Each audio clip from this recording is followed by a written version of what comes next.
ये student good morning all of you. So guys एक topic बहुत ही ज़्यादा चर्चा में है, भारत और अफगानिस्तान का वीजा संबंधित मुद्दा। आप किसी भी स्टेट पीसीएस लेवल का एग्जाम देते हैं, इनके लिए काफ़ी ज़्यादा एक इंपॉर्टेंट हो जाती है। हाल ही का आप ये सेंट्रल लेवल का टॉपिक है, तो यूपीएससी एग्जाम के लिए भी काफ़ी महत्वपूर्ण हो जाती है यहाँ पे। सो आज के सेशन में हम इन्हीं के बारे में चर्चा करने वाले हैं। मैं हूँ रितेश सिंह। गैस अगर आप लोग पहली बार है हमारे चैनल को सब्सक्राइब कर लीजिएगा, और आपको पता होना चाहिए कि हम करेंट अफेयर का क्लास भी लेके आते हैं, जो कि ऐप का लिंक क्या होगा कि हम डिस्क्रिप्शन में डाल देंगे। क्लास तो आप लोग बहुत ज़्यादा करंट अफेयर पढ़ते होंगे, लेकिन हम कॉन्सेप्ट लेके आते हैं। कॉन्सेप्ट एक बार पढ़ लीजिएगा ना, तो करंट अफेयर से इजी कोई सब्जेक्ट होगा नहीं यहाँ पे। ठीक है डियर। सो मॉक टेस्ट वगैरह सब कुछ होगा। डॉट्स क्लास में हम खुद ही होते हैं। करंट अफेयर से कोई डॉट होगा तो वहाँ हम खुद ही होंगे। ये तो सिर्फ पीटी एग्जाम के लिए होगा। मेंस एग्जाम के लिए भी हम लेके आएंगे, लेकिन गैस कुछ दिन के बाद लेके आने वाले हैं। हाल ही का ये जो क्वेश्चन है, ये जो टॉपिक है, इनका पीडीएफ बिल्कुल फ्री ऑफकोर्स हम टेलीग्राम ऐप पे ही डाल देंगे। ऐप का लिंक डिस्क्रिप्शन में होगा। तो चलिए डिस्कस कर लेते हैं यहाँ पे। रिसेंटली अगर हम बात करें तालिबानी का सरकार है कहाँ पे, तो अफगानिस्तान में यहाँ पे। हाल ही का तालिबानी सरकार के बारे में थोड़ा सा पीछे जाए तो अभी रिसेंटली दुबई में ना मुलाकात किया था जो तालिबानी के जो विदेश मंत्री है और भारत के जो विदेश सचिव है, इनके दोनों के बीच में आपस में बातचीत हुआ था दुबई में यहाँ पे। इस बातचीत होने के बाद थोड़ा सा ये टॉपिक और भी ज्यादा चर्चा में हो गया, और तालिबानी सरकार ने भारत सरकार से अफगानिस्तान के जो व्यापार है, जो मरीज हैं, जो छात्र हैं, उनके लिए वीजा जारी करने का आग्रह किया, मतलब अनुरोध किया है। अफगानिस्तान के द्वारा बोला गया है कि सर प्लीज जो अफगानिस्तानी व्यक्ति है उनके लिए तो व्यापार करने के लिए आप वीजा दीजिए, जो मरीज है जो इंडिया में इलाज करना चाहते हैं उनके लिए तो वीजा दीजिए, जो छात्र जो इंडिया में पढ़ना चाहते हैं, जो शिक्षा लेना चाहते हैं, उनके लिए तो वीजा दीजिए। हाल ही का सरकार के बीच में क्या चुनौती है कि चलिए ठीक है ये वीजा दे भी देते हैं, लेकिन दिक्कत वाली बात है क्या तालिबानी सरकार में आज से अगर हम 2 साल 2021 के बाद ये पावर में आते, इससे पहले इनका आतंकवादी, इनका छवि रहा था आतंकवादी लेवल का यहाँ पे। तो थोड़ा सा सरकार का प्रॉब्लम की सामना करना पड़ा है कि चलो हम वीजा दे देते हैं, हो सकता है छात्र के साथ कोई आतंकवादी ना आ जाए, इन कर जाए इंडिया में, ताकि इंडिया को काफी ज्यादा नुकसान और डैमेज पहुंचा सके। इसी कारण से ये वीजा को रोक दिया गया था 2021 में यहाँ पे। तो यहाँ पे देख सकते हैं 2021 में तालिबानी शासन आने के बाद भारत सरकार ने अफगानिस्तान के नागरिक के लिए जो सभी वीजा को क्या कर दिया गया, रद्द कर दिया गया था। अब ये रद्द कर दिया गया था, तो जो अफगानिस्तान के जो व्यापारी है, मरीज है, वो छात्र वो इंडिया में नहीं आ सकते यहाँ पे। खैर लेकिन अब काफी अच्छा रिश्ता होते जा रहा है यहाँ पे अफगानिस्तान मतलब तालिबानी सरकार और भारत के बीच में। हम उम्मीद करते हैं कि रिश्ता और भी अच्छा होगा और दोनों के बीच में काफी सारा जो व्यापार वगैरह, ट्रेड वगैरह, वो फिर से शुरू हो पाएगा यहाँ पे। चलिए आगे और देखते हैं यहाँ पे। वीजा जारी करने का जटिलता है। देखें, भारत की विभिन्न सुरक्षा और खुफिया एजेंसी के द्वारा अफगानिस्तान से वीजा मांग करने वाले संबंधित सुरक्षा के खतरा का आशंका जताया था।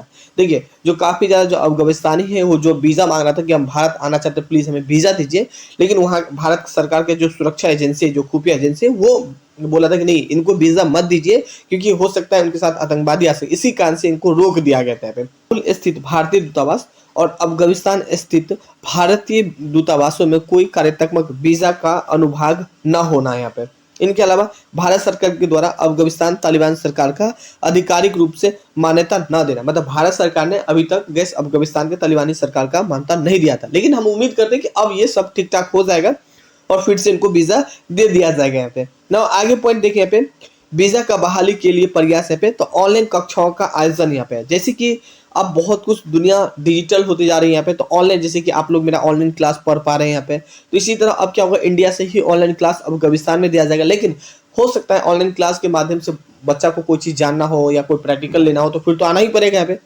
तो हो सकता है अब इसके जरिए उनको वीजा दे दिया जाए यहाँ पे। तो ऑनलाइन कक्षाओं का आयोजन विदेश मंत्रालय ने उन विश्वविद्यालय जहां अफगानिस्तान छात्र पहले से ही, मतलब साल 2021 से पहले से ही क्या एडमिशन था यहाँ पे, उनके साथ समन्वय करके अफगानिस्तान छात्रों के लिए ऑनलाइन पाठ्यक्रम एवं कक्षाओं शुरू करने की दिशाओं में किया जाएगा यहाँ पे। मतलब ये ऑनलाइन के चक्कर में हो सकता है उनको वीजा मिल जाए तो मिल जाए यहाँ पे। वीजा के या ट्रेनिंग वगैरह देने के लिए यहाँ पे वीजा का नया श्रेणी भारत सरकार के गृह मंत्रालय ने भारत की यात्रा करने के इच्छुक अफगानिस्तान के ई आपातकालीन एक्स विविध वीजा का नया श्रेणी शुरुआत किया है, मतलब ई इमरजेंसी एक्स माइक वीजा का शुरुआत किया है। इसके तहत केवल उन अफगानिस्तान नागरिक को भारत में आने की अनुमति है जिनके पास ब्यूरो ऑफ इमिग्रेशन के द्वारा जारी इलेक्ट्रॉनिक्स यात्रा प्राधिकरण ईटीए का दस्तावेज था, वही केवल भारत आ सकता है।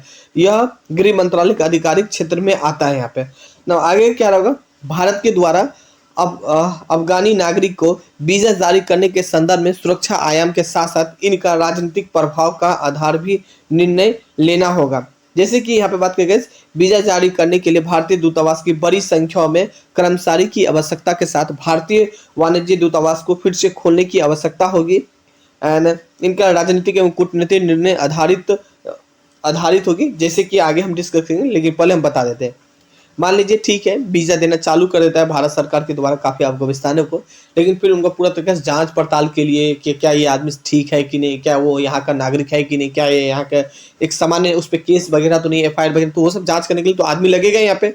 तो क्या होगा कि ऑलरेडी और जो दूतावास था वो क्या हो गया था कि बंद था यहाँ पे, अब इनको फिर खोला जाएगा, काफी सारा कर्मचारी बढ़ाया जाएगा यहाँ पे, तो ये थोड़ा सा एक चुनौती है यहाँ पे।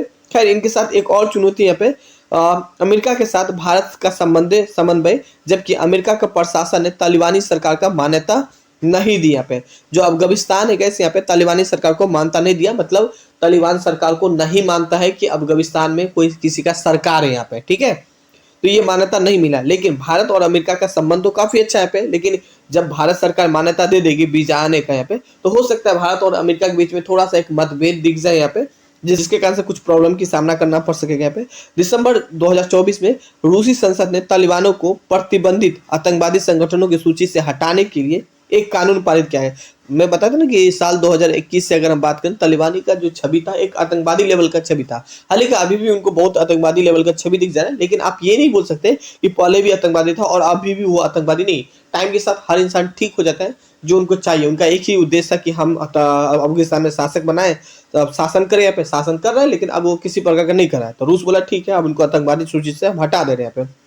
ऐसे में भारत रूस का संबंध आगे बढ़ना तथा इसके सकारात्मक बनाए रखने के लिए भारत एवं तालिबानी सरकार का मध्य संबंध आगे बढ़ने की आवश्यकता है यहाँ पे, ठीक है। अब देखिए अमेरिका के साथ हो सकता है कई तरह के प्रॉब्लम की सामना करना पड़ सके, लेकिन भारत तालिबान और इंडिया के बीच में अगर रिलेशनशिप बनेगा तो तीनों देश के बीच में अच्छा कोऑर्डिनेशन हो सकेगा, लेकिन यूएसए के साथ थोड़ा सा प्रॉब्लम की सामना करना पड़ सकेगा। तो आगे पर देखिए, चीन अपनी बेल्ट एंड रोड की पहल के तहत अफगानिस्तान को प्राकृतिक संसाधनों के दोहन पर ध्यान केंद्रित कर रहा है। अफगानिस्तान में चीन के समर्थित पैमाने वाले चल रही शहरी विकास परियोजना भारत के लिए सामरिक चुनौती का उत्पन्न कर सकती है। अब चीन क्या होता है कि काफी सारे कंट्री को अपनी ओर आकर्षित करने के लिए काफी सारा इन्वेस्टमेंट करता है, निवेश करते हैं पे, तो काफी सारा उनका परियोजना चल रहा है, जो कि गैस हो सकता है कि ये जब चीन में काम कर रही है चीन की कंपनी अफगानिस्तान में, तो भारत के लिए एक चुनौती हो सकती है कि भाई भारत भी इंटरफेयर कर रहा है, अब चीन भी इंटरफेयर कर रहा है यहाँ पे, तो ये सब एक थोड़ा सा अलग अलग प्रभाव देख सकते हैं, कई तरीके के प्रभाव दिखता है यहाँ पे। तो ये कुछ महत्वपूर्ण फैक्ट ऑफ पॉइंट था जो कि अपने मेंस एग्जाम के व्यू से आप लिख सकते हैं। सो अच्छा लगे तो आप हमारे क्लास भी ज्वाइन कर सकते हैं गाइस, बिल्कुल हम कॉन्सेप्ट देते हैं यहाँ पे। सो ऐप का लिंक डिस्क्रिप्शन में। Thank you, have a nice day.